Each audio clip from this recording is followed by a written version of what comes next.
Hey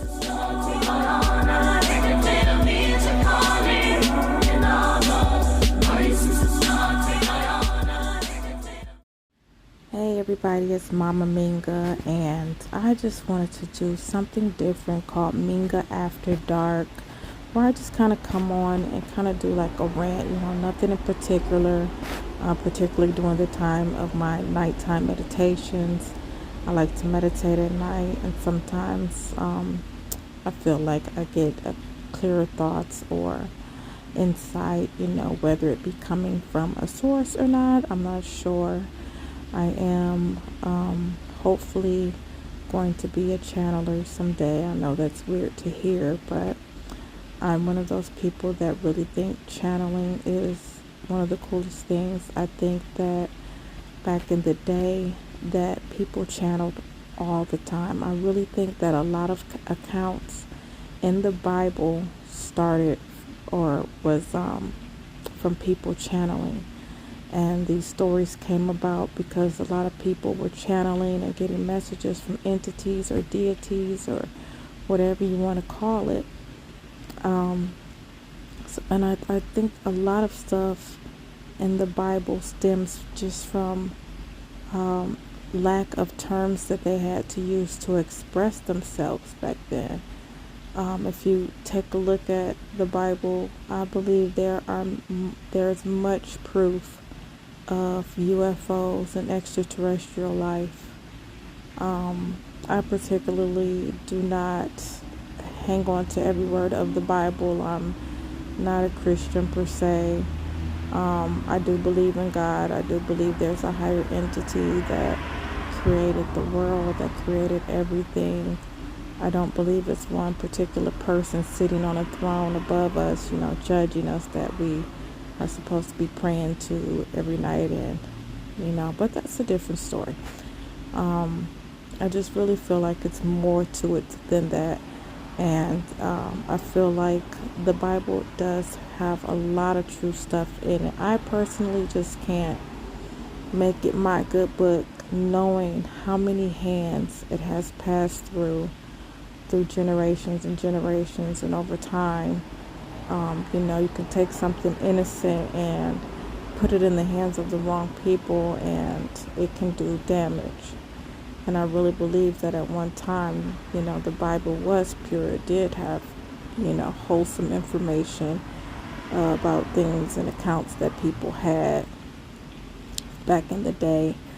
But imagine being a king or a queen, and you're trying to rule a kingdom, or have certain people do what you want them to do. And you have this book that supposedly has all the things that God said. And people were very naive back then, because just like now, they wanted answers too. And there was a lot of things that they couldn't explain.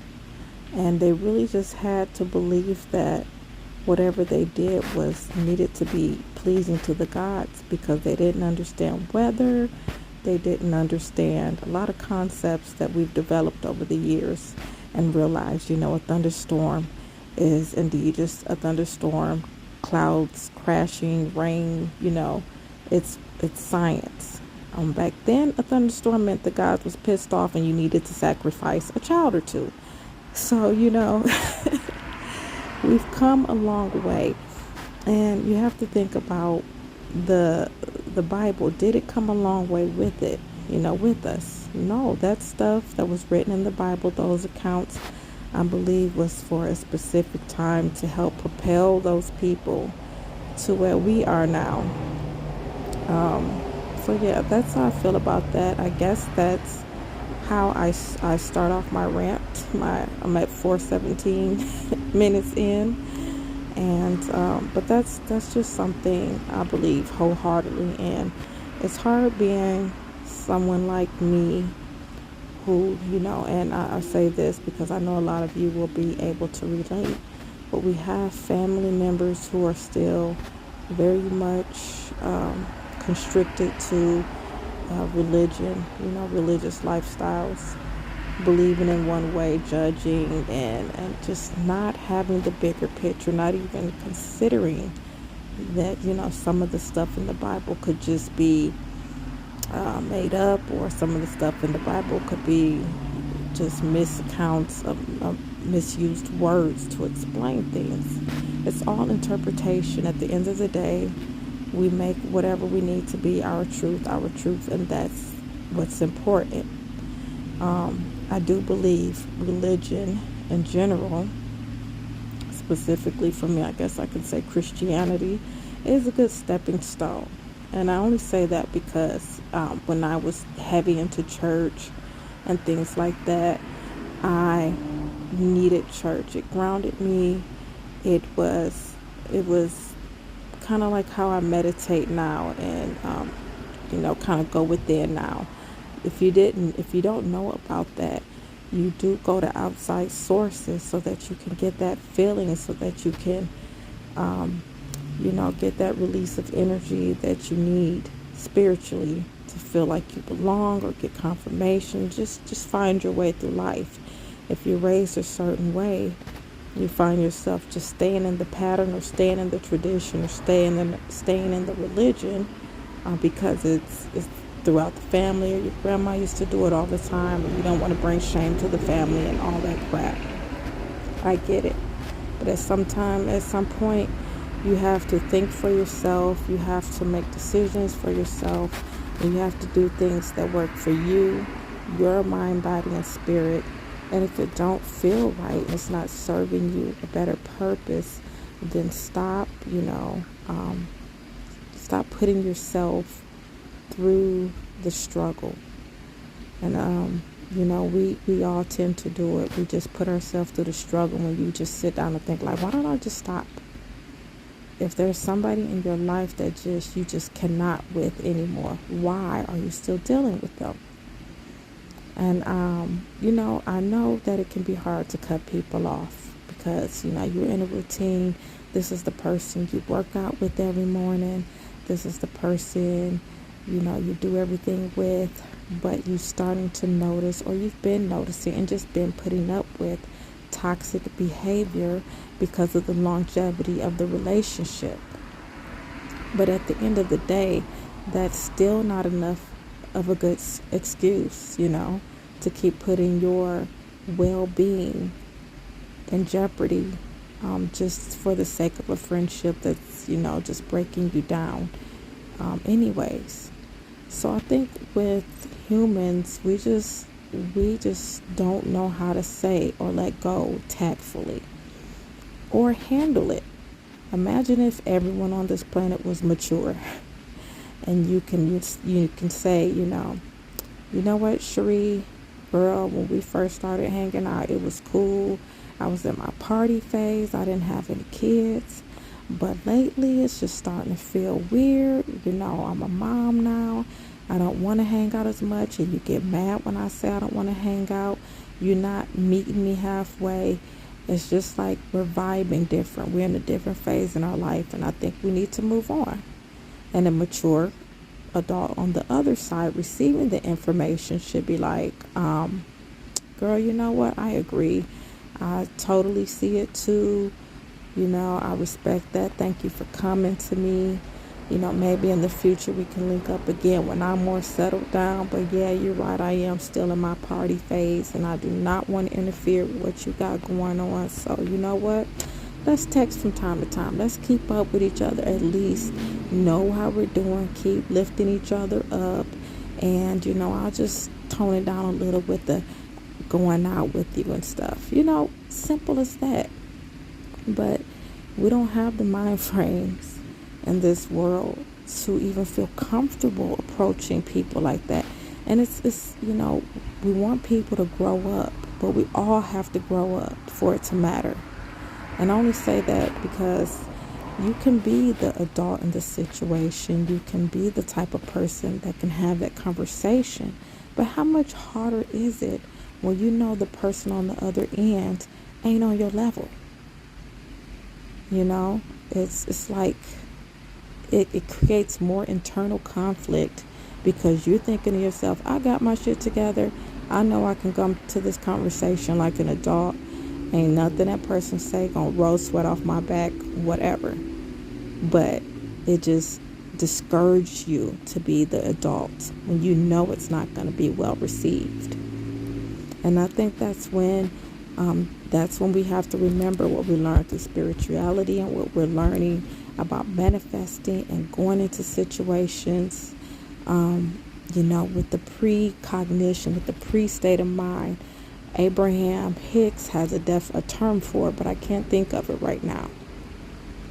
But let's say in that situation, you're about to meet up with this toxic friend and have this conversation, or y'all just about to meet up for once, period. Just have a regular, your regular workout session. But how many times do we take the time out to sit down and say, okay, I'm about to meet with Sharice. Let me envision her calm today. Let me envision her no negative energy. Universe ground me, help my energy be so strong that it rubs off on her. We're going to have an excellent time today. She's not going to bring no drama. We're just going to have a good time working out. And before you know it, it'll be over. How many times do we take time out to affirm the situations that we're about to walk into before we just walk into them? And, that's our superpower. That's one of the things we have to realize is an option to not even just thinking positive, because yes, like think positive, but you took time out to sit there and envision it all. You didn't just leave and get in your car and say, hope this goes well. No, you sat there for a minute. You envisioned it. You felt the emotion of sitting there chatting with her. You felt the emotion of sitting there chatting with her and realizing, holy crap, she's being cool today. I might not have to break this girl's heart. We might can actually stay friends. Feel all of that, and you can help manifest that moment to be like that. And it would be like that more and more and more. So that's, I think I want to make that the overall message, because that's something that I need to practice more. And I wish I could remember the phrase that Abraham Hicks used. If I remember it, I'll update the caption of this video and put it in there or something, because it's definitely not coming to me now. All right, guys. So I'm going to end my rant right there. Let me know what you guys think of this session. I know it's just a dark screen. I really am trying to get to the point where I do more videos, but my thing that kept me from doing videos is the whole aesthetic of it, like having to make sure you got a decent background, lighting, microphone check, have to do your hair, makeup. Look, I'm a very off the top of the dome type of person. And when I'm in some type of mental or emotional state where I need to get something off my chest, I don't have time to go through all that, Like, if I want to really get a message to you guys that matters, it needs to not have been cooped up in me so long that I had to do a video 3 days later when it's not even in my soul anymore, Right now I'm talking to you guys from my soul. So when I do my Minga nighttime talk things, I want it to be like this. No screen. I want you guys to be able to turn your screens off, or maybe just have your headphones on. Notice I'm talking in a low voice on purpose, because I want this to be a soothing little chat where you can either relate or not relate, or give you something to think about, something to help you grow. And if you feel like you can leave me some advice in the comments for anything I ever say, guys, please do. Like, I need all the help I can get. So thank you guys for listening. I hope my voice wasn't too raspy. Like, I already have like a deep voice as it is, and then I'm trying to whisper. So excuse me if I sound like crap. I'll judge myself once I get ready to post this, and I'll try to fix it accordingly. But I really hope you guys got a message out this. And yes, check me out. If you haven't noticed, I also do AI art. I post on this page regularly on the shorts, so it won't be in my video section, but if you look on my shorts, you'll see that I have lots of AI art. I like to play around with different concepts, celebrity images, just create different things. Like one time I created people that had orange for skin, like orange peel skin. So yeah, so sometimes I love AI art because the crazy stuff that pops in my head, I could actually create it now, And I also do abstract art still. Just got my website back up and running. Guys, feel free to check out artbyminga.com. Follow me on Instagram at artbyminga. Follow me on TikTok at arts with the S by Minga. And yeah, just stay tuned. I promise I'm going to try to do better with doing more videos. And if you guys like this, please let me know, because I have no problem. I can do more of these all the time, because it takes nothing for me to just go in meditative state and turn this on and talk and see what comes out and see what, the universe, the message the universe will have for you guys or for me. All right, guys, so that's it. Talk to you later. Have a beautiful day if you're listening to this in the daytime, and have a wonderful night if you're listening to this at night. Peace.